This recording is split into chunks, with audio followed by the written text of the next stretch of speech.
Hello friends, ഇന്ന് നമ്മൾ ചെയ്യാൻ പോകുന്ന 30 മിനിറ്റും കൊണ്ട് ഉണ്ടാക്കാൻ പറ്റുന്ന ഒരു ഈസി ആൻഡ് സിമ്പിൾ എന്ന ടേസ്റ്റി ആയിട്ടുള്ള ഒരു പ്രോൺസ് ബിരിയാണിയുടെ റെസിപ്പിയാണ്.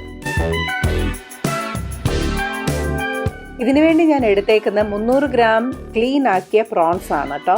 അതിൻ്റെ കൂട്ടത്തിൽ ഞാൻ ഇത്തിരി ജിഞ്ചർ ഗാർലിക് പേസ്റ്റും ആവശ്യത്തിനുള്ള ഉപ്പും മുളക് പൊടിയും മഞ്ഞൾപ്പൊടിയും കൂടി ഇട്ട് നന്നായിട്ട് മിക്സ് ചെയ്തെടുത്തിട്ടുണ്ട്.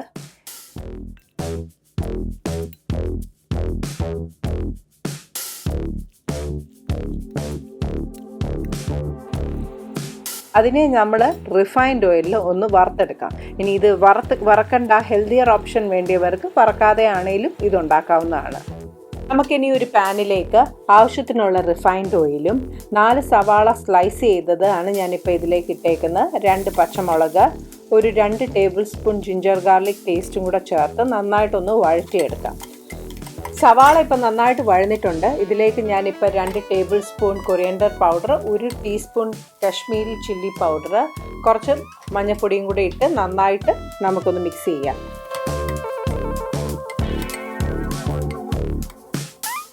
ഇതിലേക്ക് ഇപ്പം ഞാൻ 2 വലിയ തക്കാളി അരിഞ്ഞതും കൂടെ ആഡ് ചെയ്ത് കൊടുക്കുകയാണ്. അതുപോലെ ആവശ്യത്തിനുള്ള ഉപ്പും കൂടെ ചേർത്ത് കൊടുക്കുകയാണ്. ഇത് തക്കാളി നന്നായിട്ടൊന്ന് വഴന്നു വന്നതിന് ശേഷം ഞാൻ ഇതിലേക്ക് 1/2 കപ്പ് കേർഡ് ആഡ് ചെയ്ത് കൊടുക്കുന്നുണ്ട്. എന്നിട്ട് ഒരു 5 മിനിറ്റും കൂടെ നമ്മളൊന്ന് നന്നായിട്ട് വഴറ്റി മിക്സ് ചെയ്യണം. ഇനി ഇതിലേക്ക് നമ്മൾ വറുത്ത് വച്ചിരിക്കുന്ന പ്രോൺസ് ആഡ് ചെയ്യാം. 2.5 കപ്പ് ബാസ്മതി റൈസ് ഞാൻ നന്നായിട്ട് സോക്ക് ചെയ്ത് വെച്ചിട്ടുണ്ടായിരുന്നു ഒരു അരമണിക്കൂറത്തേക്ക്.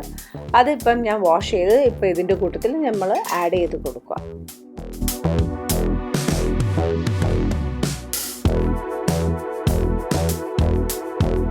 ഇനി ഇതിലേക്ക് ഞാനിപ്പം ചെറുതായിട്ട് അരിഞ്ഞ മല്ലിയിലയും പുതിനയിലയും കൂടെ ചേർത്ത് കൊടുക്കുക.